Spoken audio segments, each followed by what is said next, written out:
अस्सलाम वालेकुम। उम्मीद है आप सब खैरियत से होंगे और मेरी दुआ है अल्लाह पाक आपको सेहत, हिदायत और आफ़ियत के साथ रखें। तो चलिए आज आपके साथ एक वीडियो शेयर करने जा रही हूँ जिसमें हम एक अपना बिज़ी डे आपके साथ शेयर करते हैं। इसमें हम दिखाती हूँ आपको कैसे हम छोटी छोटी खुशियाँ मनाते हैं कनाडा में। ये ईद की तैयारियों का मेरा व्लॉग है और मंडे के दिन का, क्योंकि ट्यूसडे को यहाँ पे रोज़ा रखना था हम लोगों ने और वेडनेसडे की यहाँ पे ईद थी। तो जब आप ये देख रहे होंगे तब बहुत सी जगहों पे ईद ही होगी। तो आप सबको ईद मुबारक भी मेरी तरफ़ से। तो मैं बनाने जा रही थी आलू बुखारे की चटनी, वो जो शादियों पे बनाई जाती है। मैंने आधा किलो आलू बुखारा लेके उसको धो के अच्छे से फिर पानी डाल के इसको छोड़ दिया है। और इधर ये चूँकि यहाँ पे जैसे एंड हो रहा होता है ना, साल छुट्टियाँ हो रही होती हैं, तो सभी बच्चे जो होते हैं अपनी टीचर्स को भी गिफ्ट दे रहे होते हैं और क्लासमेट्स को भी। तो मेरी बड़ी बेटी ने अपनी टीचर्स को देने के लिए ये बुक मार्क्स ऑर्डर किए हुए थे, तो इनके वो आ गए। तो ये मुझे भी बहुत अच्छे लगे हैं, माशाल्लाह से बहुत अच्छे लगे ये। तो ये टर्की से इन्होंने ऑर्डर किए हुए थे। तो खैर वो आ गए और मुझे ये था कि बच्चों का आज स्कूल का आखिरी दिन है, उनके आने से पहले पहले मैं कुछ काम कर लूँ। तो मैंने उनके आने से पहले वो किया और फिर ये तकबीर हमने शुरू करनी थी 9 ज़िलहज से, जो हर तकबीर तशरीक जिसको कहते हैं। तो मैं यूँ करती हूँ कि उसको पेपर पे लिख के नमाज वाली जगह पे लगा लेती हूँ ताकि रिमाइंडर के तौर पे। और इतनी देर के बाद उर्दू और अरबी ये लिखने बैठी हूँ तो वो अजीब सा था, लिखा ही नहीं जा रहा था। खैर, और बच्चों के आने से पहले ही मैंने ये पालक गोश्त बनाना था, वो भी अल्हम्दुलिल्लाह मैंने बना लिया। तो इतने काम मेरे बच्चों के आने से पहले हो गए और फिर मैंने अपनी चटनी बनानी शुरू की। तो पानी चूँकि अब ये साफ़ ही था, मैंने इसको तकरीबन 3 घंटे भिगोया था और उसके बाद फिर इसको मैंने चूल्हा जला के इसको मैंने पकने के लिए रखा। जब ये पकना जितनी देर में ये पकना शुरू हुई, बच्चे आ गए थे। तो ये देखिए, ये आखिरी दिन था स्कूल का, तो इनको जो कुछ सर्टिफिकेट्स मिले हैं स्कूल से, तो इनको देख के हमें कितनी खुशी होती है बच्चों को जब कोई उनकी अचीवमेंट्स होती हैं या स्कूल से उनको कोई रिकग्निशन मिलती है। तो अल्हम्दुलिल्लाह 7 बच्चों के रिपोर्ट कार्ड्स थे और साथ फिर ये बहुत सारे इनको जो गिफ्ट्स मिले स्कूल की तरफ से। चीज़ें तो देखें ये बहुत छोटी छोटी होती हैं, लेकिन चीज़ों की वैल्यू इस लिहाज से होती है कि किसी ने आपको याद रखा, किसी ने आपको मोहब्बत के साथ कोई चीज़ दी।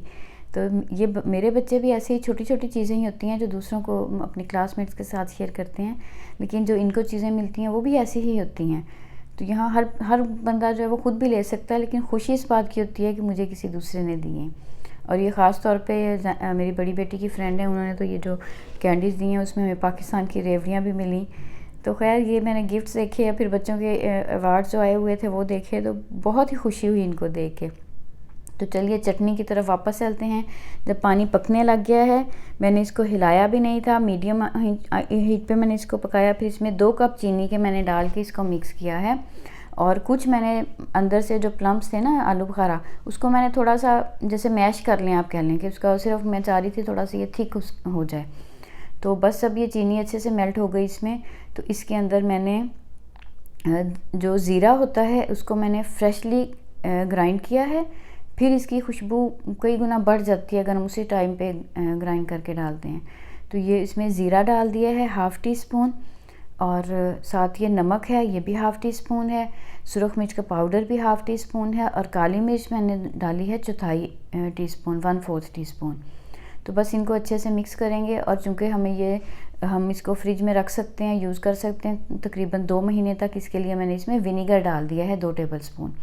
और ये बादाम मैंने ये भी भिगोए हुए थे, इनको छील लिए है। और साथ ये जो खरबूजे के बीज होते हैं जिनको हम चारों मगज़ कहते हैं, मेलन सीड्स, इनको भी मैंने धो के अच्छे से मिक्स कर लिया है। तो इसमें अगर हम चाहें तो फूड कलर या कोई सा भी लाल शरबत भी थोड़ा सा ऐड कर सकते हैं, लेकिन मैंने वो नहीं डाले। इसका ओरिजिनल जो कलर है मैंने इसको बस वैसे ही छोड़ दिया था। तो जब ये थोड़ी सी ठंडी हुई, इसको मैंने जो ग्लास के जार्स हैं उनके अंदर मैंने फिर इनको निकाल लिया है।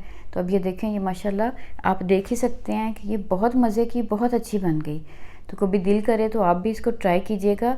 बहुत इजी रेसिपी है और आप ट्राई करेंगे तो आपको लगेगा बिल्कुल ऐसे जैसे जो हम शादियों पे खाते हैं, ये वैसी ही है। तो ऐसी कोई चीज़ बनाएं तो पाकिस्तान तो फ़ौरन ही याद आ जाता है फिर ना। तो खैर, जब तक मैं ये चटनी बना रही थी मैंने बच्चों को बोला कि आप तब तक ये कुछ जो तैयारी करनी थी, बलून्स वगैरह रेडी करने थे, ईद की डिकोर का कुछ थोड़ा सा जहन में था। तो बच्चों ने वो तैयारी शुरू की थी। मेरी बेटियों ने ये जो हैं ये हमने सिर्फ उन्होंने ट्रेस आउट करके तो ये वॉल हैंगिंग्स जो हैं वो पेपर की शीट्स थी, उनके ऊपर ही ये हमने बना लिए। तो यहाँ पे यही बस फैमिलीज़ नहीं होती, कोई सोशल लाइफ इतनी नहीं होती है, तो हमें अपनी छोटी छोटी खुशियाँ ऐसे ही मनानी पड़ती हैं। कुछ स्पेशल खाने में बना लेते हैं, कुछ थोड़ा बहुत घर पे बच्चों के साथ कोई एक्टिविटी, कोई काम कर लेते हैं। एक तो उनके साथ बॉन्डिंग होती है, दूसरा फिर अपने फेस्टिवल्स के को मनाने की उनके अंदर ये समझ पैदा होती है कि ये अल्लाह की तरफ से हमारे लिए अहम चीज़ें हैं, हमें इनको ऐसे मनाना है।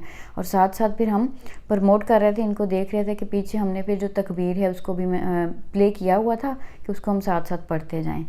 तो अभी आप ये देखिएगा, हम तकरीबन ये सभी काम करके टाइम पे ही अल्हम्दुलिल्लाह मगरिब तक में सारे काम करके फ़ारग हो गए। तो ये आप फाइनल लुक देखें, ये हमारे जो बन गए थे वो हमने वॉल पे ये लगाए और थोड़ी सी लाइटें लगाई थी और साथ ही कुछ बलून्स लगा लिए थे और ईद मुबारक का बैनर लगा लिया था।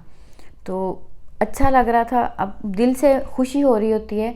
बस अपनी खुशी के लिए ही हम ये छोटे छोटे काम करते हैं और ख़ुशी मनाने के लिए, ख़ुद को खुश करने के लिए ऐसी ही छोटी छोटी चीज़ें करनी पड़ती हैं। और साथ ही मैंने ये ईद के लिए अपने सबके कपड़े भी प्रेस कर लिए थे। तो बाई चांस इस दफ़ा हम सबके ही, सारी फैमिली के जो ड्रेसेस हैं वो ब्राउन की शेड में ही बन गए थे, हो गए हैं। और इंशाल्लाह फिर ईद के दिन जब इनको पहनेंगे, ईद का दिन जैसे गुजारेंगे, वो इंशाल्लाह आपके साथ शेयर करूँगी। अपना बहुत ख्याल भी रखिएगा और मेरी दुआ है कि जहाँ जहाँ पे भी आप हैं, अल्लाह पाक आप सबको ईद की बहुत खुशियाँ नसीब करें। और आखिर फिर मेहंदी होती है आखिरी, ये फिर हमने रात में जो था, नेक्स्ट डे हमने फिर ये रोज़ा रखा था और फिर रात में मेहंदी लगाई थी। तो चलिए मिलते हैं किसी अगली वीडियो में, तब तक के लिए अल्लाह हाफिज़।